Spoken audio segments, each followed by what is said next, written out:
ವೀಕ್ಷಕರೇ ನಮಸ್ಕಾರ.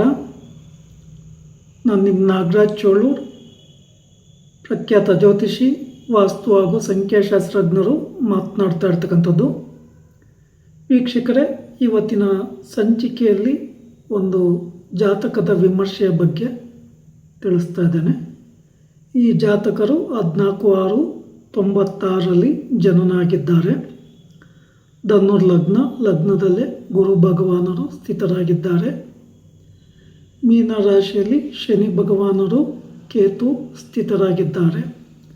ವೃಷಭ ರಾಶಿಯಲ್ಲಿ ರವಿ, ಶುಕ್ರ, ಚಂದ್ರ, ಕುಜ, ಬುಧ 6 ಗ್ರಹಗಳು ಸ್ಥಿತವಾಗಿದ್ದಾವೆ. ರಾಹು ಕನ್ಯಾ ರಾಶಿಯಲ್ಲಿ ಸ್ಥಿತವಾಗಿದ್ದಾರೆ.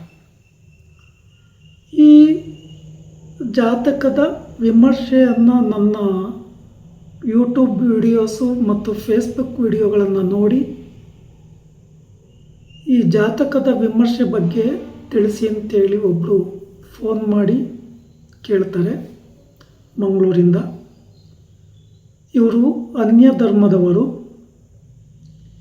ಈ ಜಾತಕದ ವಿಮರ್ಶೆಯನ್ನು ಮಾಡಬೇಕಾದಂಥ ಒಂದು ಸಂದರ್ಭದಲ್ಲಿ ಮೊದಲಿಗೆ ಚಂದ್ರ 6ನೇ ಮನೆಯಲ್ಲಿದ್ದರೆ, ಕುಜ 6ನೇ ಮನೆಯಲ್ಲಿದ್ದಾಗ ಯಾರಿಗೂ ಕೇರ್ ಮಾಡೋದಿಲ್ಲ.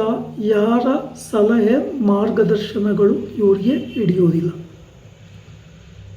ತಾನು ಅಂದುಕೊಂಡಿದ್ದೇ ಸರಿ, ತಾನು ಮಾಡ್ತಾ ಇರೋದೇ ಸರಿ ಅಂತಕ್ಕಂಥ ನಿರ್ಧಾರಗಳಿಗೆ ಪೂರ್ಣ ಪ್ರಮಾಣವಾಗಿ ಅಡಿಕ್ಟ್ ಆಗಿದ್ದಾರೆ. ಇವರು ಜಾತಕಕ್ಕೆ ಸಂಬಂಧಿಸಿದ ಯಾವುದೇ ಪರಿಹಾರಗಳನ್ನು ಮಾಡಿಕೊಂಡಿಲ್ಲ. ಇಲ್ಲಿ ರೋಹಿಣಿ ನಕ್ಷತ್ರ ಅಂತ ಅಂದಾಗಲೂ ಸಹ ನಾವು ಅದು ಮಾವನಿಗೆ ಕಂಟಕ ಅಂತೇಳಿ ನಮ್ಮ ನಕ್ಷತ್ರ ದೋಷದಲ್ಲಿ ಉಲ್ಲೇಖ ಇದೆ. ಹಾಗೆ ಧನುರ್ ಲಗ್ನವನ್ನು ಶನಿ ಭಗವಾನರು ಸುಖ ಸ್ಥಾನದಿಂದ ನೋಡ್ತಾರೆ. ಕೇತು ಸಹ ಸುಖ ಸ್ಥಾನದಲ್ಲಿದ್ದಾರೆ. ಸಪ್ತಮಾಧಿಪತಿ ಬುಧ 6ರಲ್ಲಿರೋದ್ರಿಂದ, ಲಗ್ನಾಧಿಪತಿ ಗುರು ಧನುಸ್ಸು ರಾಶಿಯಲ್ಲಿ ಇರೋದ್ರಿಂದ 2 ಮದುವೆ ಆಗ್ತಕ್ಕಂಥ ಯೋಗ ಈ ಜಾತಕರಿಗೆ ಇದೆ. ಹೋದ ವರ್ಷ ಇವರ ಮದುವೆ ಆಗಿದೆ. ಮದುವೆ ಆದಕ್ಕಿಂತಲೂ ಇವರಿಗೆ ದಾಂಪತ್ಯ ಜೀವನದಲ್ಲಿ ಅಷ್ಟೊಂದು ಅನ್ಯೂನ್ಯತೆ ಇಲ್ಲ. ಇಲ್ಲಿ ಇವರ ಇನ್ನೊಂದು ವೀಕ್ನೆಸ್ ಅಂದರೆ ಶುಕ್ರ 6ನೇ ಮನೆಯಲ್ಲಿ ಸ್ವಕ್ಷೇತ್ರದಲ್ಲಿ ಇರೋದ್ರಿಂದ ಒಂಥರ ಫಿಲಮ್ ಹೀರೋಯಿನ್ ಥರ ಅಂತ ಹೇಳಿದ್ರು ತಪ್ಪೇನಿಲ್ಲ.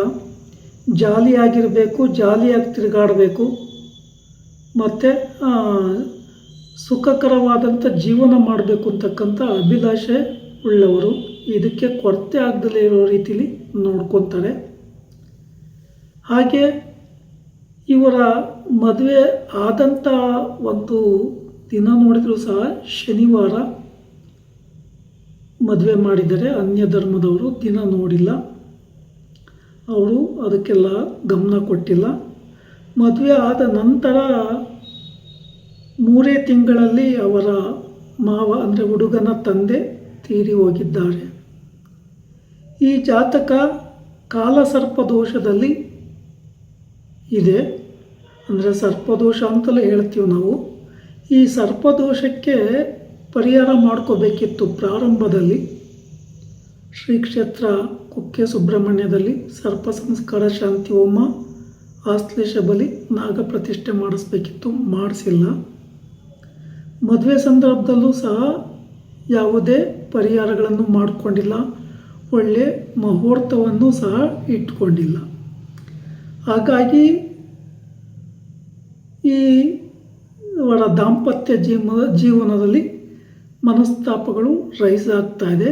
ಇಲ್ಲಿ ಇನ್ನೊಂದು ಈ ಜಾತಕರ ಸಸ್ಪೆನ್ಸ್ ಅಂತ ಏನು ಅಂದರೆ, ಯಾವುದೇ ವ್ಯಕ್ತಿ ಆಗಿರ್ಬೋದು, ಅದು ಸ್ವಂತ ಕುಟುಂಬ ಆಗಿರ್ಬೋದು ಅಥವಾ ಹೊರಗಿನ ಸ್ನೇಹಿತರಾಗಿರ್ಬೋದು, ಬೇರೆ ಯಾರಾಗಿದ್ರೂ ಸಹ ತನ್ನ ಅನುಕೂಲಕ್ಕೆ ತಕ್ಕಂತೆ ಆ ವ್ಯಕ್ತಿಗೆ ಸುಳ್ಳು ಹೇಳ್ತಕ್ಕಂಥದ್ದು, ನಂಬಿಸ್ತಕ್ಕಂಥದ್ದು ಮಾಡ್ತಕ್ಕಂಥ ವ್ಯಕ್ತಿತ್ವ ಇರ್ತಕ್ಕಂಥ ಜಾತಕ ಇದು.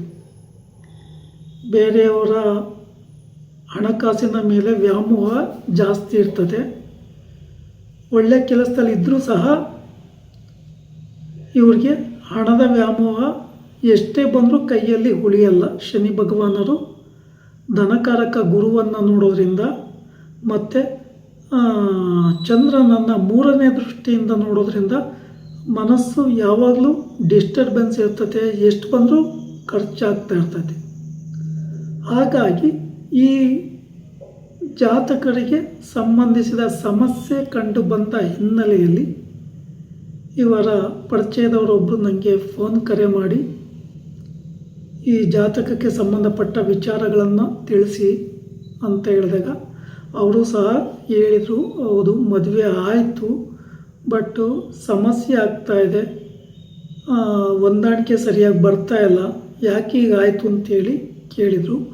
ಆ ಸಂದರ್ಭದಲ್ಲಿ ಈ ಜಾತಕರಿಗೆ ಸಂಬಂಧಪಟ್ಟಂಥ ದೋಷಗಳು ಪರಿಹಾರ ಮಾಡ್ಕೊಂಬ ಪ್ರಯತ್ನ ಮಾಡಿ ಅಂತ ಹೇಳಿದೆ. ಬಟ್ ಈ ಜಾತಕರು ಅಂಥದ್ದಲ್ಲೆಲ್ಲ ನಂಬಿಕೆ ಇಲ್ಲದವರು, ಆದರೂ ನಮ್ಮ ಕರ್ತವ್ಯ ಅವರಿಗೆ ತಿಳಿಸಿರ್ತೇನೆ.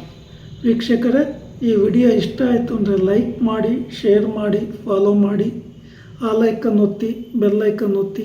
ನಮಸ್ಕಾರ.